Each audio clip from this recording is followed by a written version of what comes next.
All right, another edition of Riding Home from our friends at Red Zone. They're going to give us the topic. The topic. And a surprise. Oh, and a surprise. And a surprise. Both. Breakout offensive player I know. with my gorgeous handwriting. Look at this is my what handwriting? left-handed people give us. Right who write things Right-handed. down in a car on their lap. So I think that's what. Now, breakout does not mean best. Breakout means new, younger, stuff like that. So there's a lot. There's not a shortage of people that you could go with here. You go with Marcus Rosemy-Jacksaint. It's a good one. That's one I not thought a bad about. one. I'm gonna look through the book to maybe for inspiration. Okay. You could say perhaps Oscar Delp. You could say Austin Pulaski if he's starting at left tackle. Is that a breakout player? You know, obviously, I think the quarterback would fit this thing. Yeah. But what How about non-quarterback? All right, non-quarterback. I'm actually gonna go. Oh my gosh, now I've forgotten the last name. A guy that used to play for this team. That Missouri. he used to play for the Missouri Tigers, exactly. So Dominic Lovett, sorry. Lovett was such a common, name in Atlanta with the high school there. But I think that he's the person that I'd pay attention to because it's becoming clear in spring practice that he's going to be requested to play at times. You want to speak on that more? Yeah, just as far as like drilling, no, obviously I haven't seen them scrimmage. Right. And they have not scrimmaged until this coming Saturday. And I won't see them scrimmage. Right, just we won't even. Yeah. We're not allowed. But you're not permitted. He's the way that what they show us is they've got kind of a slot guy and they've got two outside guys in these drills, and it's been Lab McConkey as your one slot guy, and then Dominic Lovett as your two. Now, neither of those guys are excluded to playing in the slot. Right? Correct.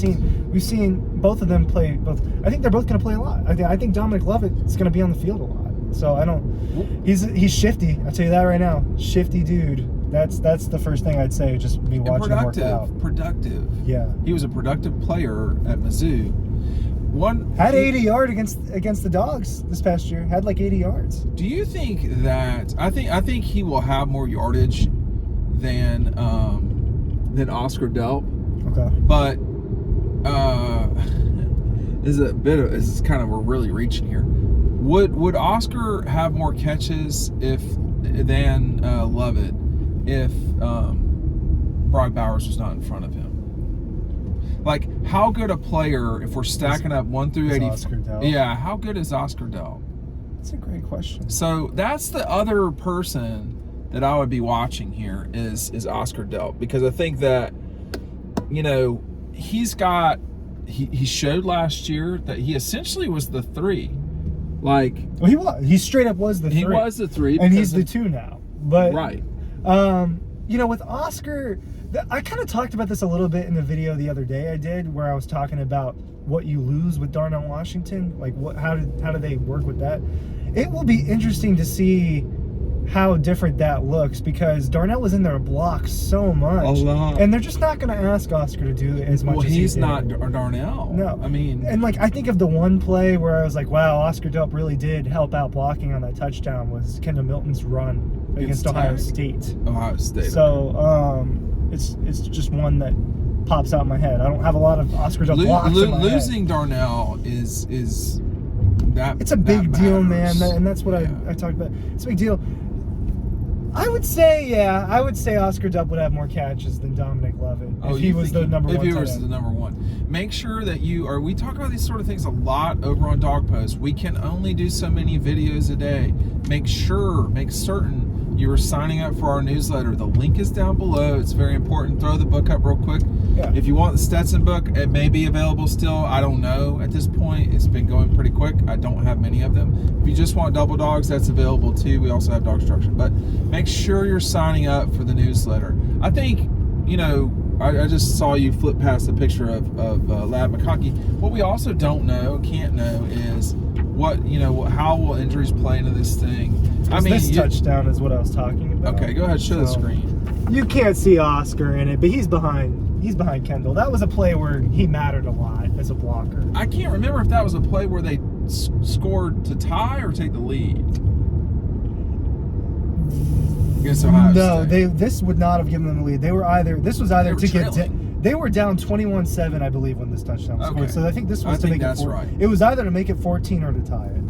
At that point in the game. That was such an epic game. Go ahead. My breakout is actually Marcus Rosemy-Jacksaint. So okay. When you said I got no real yeah. problem with that at all. No real problem. I think he's a guy that came on a little bit the last few weeks of the season. Georgia just hasn't had superstar receivers and a go-to guy other than George Pickens in recent years. But he years. looks like it, man. He looks better, right? This is a guy who dealt with a major injury. I mean, you broke your ankle. That sucks. I just know where to put it. That sucks. As Todd Monken would say, we were up 14-0 in that game before 2 guys got hurt, one of them being Stetson Bennett. Yes. Yeah. They were ready to play against the Gators that day. So, Rosemy, you've seen a little bit of everything from him in those last weeks. You saw him work in space a little bit, something that you didn't really see. You don't see a lot of Georgia guys have catch and runs, right? Those wide. Think about A.D. Mitchell, all your A.D. Mitchell highlights. How many of them did he catch and run with the ball? No, they were all caught in the end zone. They're in the end zone. Same thing with Marcus Rosemy-Jacksaint's been kind of a possession receiver. Lab McConkey and Brock Bowers are kind of the guys you see running around with the ball, so it's a little bit different. Now, he can high point the ball in pro day. We got to watch him work out. Dude, that one-handed catch. It's on Twitter. I put it on Twitter. His one-handed catch.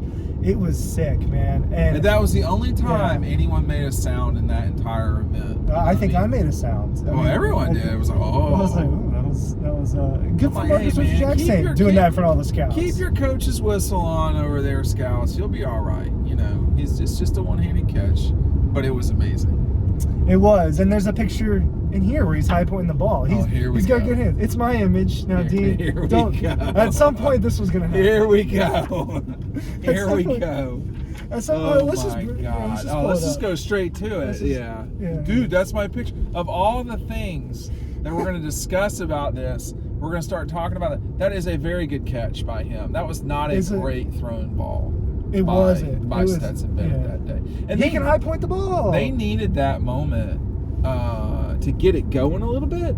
Like that sluggish that day. Tech game, I was like, man, is this going to be like a thing here? Because everybody in the stadium, the challenge with these early games is everybody in the stadium, they want the blood thrown, they want the blood quick, and they want the red meat thrown. And the other team gets to play too. And I thought Georgia Tech really came out prepared to fight. Now, they weren't very good, but they were ready to play. Georgia was not ready to play the same way that Tech was. It's easier to play on the road when it's early, I think.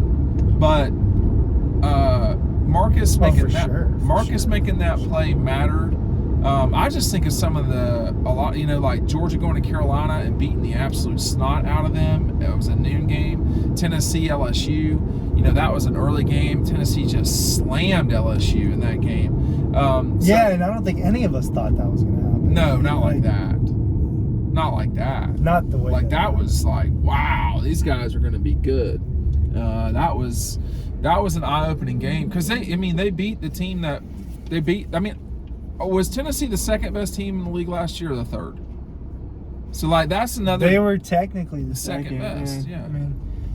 I mean, just by champion-wise, LSU was the runner-up. But they straight up beat LSU, they did, right? They did beat LSU. Bad too. So what was inexplicable was the loss to South Carolina. I mean, I don't know what happens with Tennessee if they get to the playoff, but anyway, I think Lovett is a guy that if we're watching, he's someone who, this might not sound that much really, but like if you can get 20 to 30 catches from him in 2022, you have really, you're going down the right path there because that's, again, production. He had more than that at Mizzou, but I like it. But I mean, Marcus Rosemy-Jacksaint's same ballpark thing. Who do you think will have more? You think Marcus will have more? I mean, he should, right? Like he should. So there's also this, right? The other guy I think that you have to talk about in this conversation is Arian Smith. But I think him and Carson got something going on as far as the chemistry deal. Okay. I'm just wait on that. I think that they have a good connection.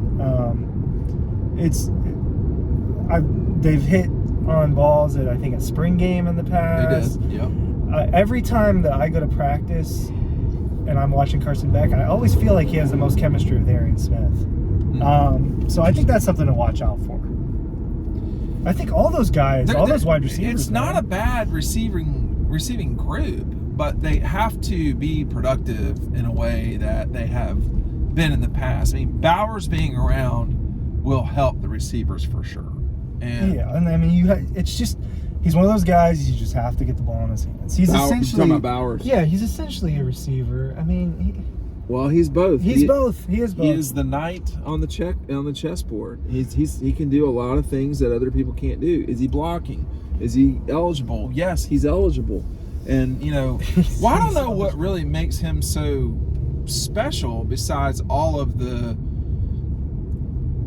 everything combined makes Brock Bowers a very, it's just like really what comes to mind is a holy terror. I mean, he sure does do a lot of stuff that he's faster and very stronger. Fast. He's one, like in straight lines. But that catch against Florida, that's just hand-eye coordination right there. All these guys got hand-eye. Yeah, I mean that's balance. That was a bad throw.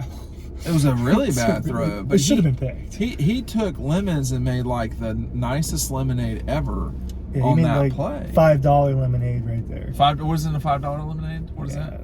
I'm just saying. Does it have like liqueur or liquor or whatever? It should. If you're spending $5 on it, I think it should have. I think it should be a little bit hard, right? Like a little bit harder. All right. Thanks for watching. We'll see you on the website.